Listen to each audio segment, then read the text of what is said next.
లోపల ఏది ఇబ్బంది పడలేదు. కాబట్టి బాత్రూమ్ దగ్గర జారి కొద్దిగా పడ్డాను. నా అంతా నేను ఎవరి తప్పు లేదు.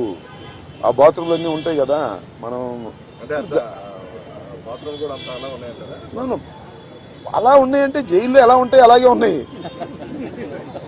దాని గురించి పెద్ద ఏమైనా షవర్ ఉందా? లేదు కదా. So I don't care all these things.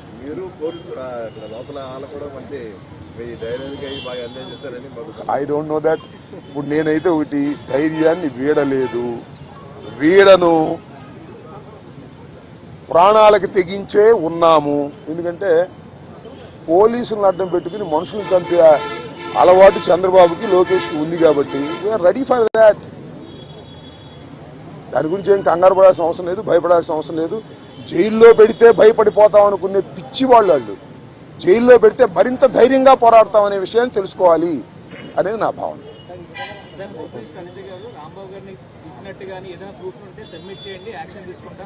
చూశారుగా మీరు, సోషల్ మీడియాలో చూడలేదా? నన్ను తిడతా ఒక ఆమె వీర విహారం చేసింది.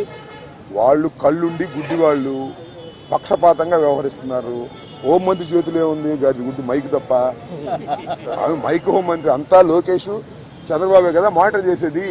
ఆమె ఏం చేస్తుంది పాపం? అనిత ఏం చేస్తుంది?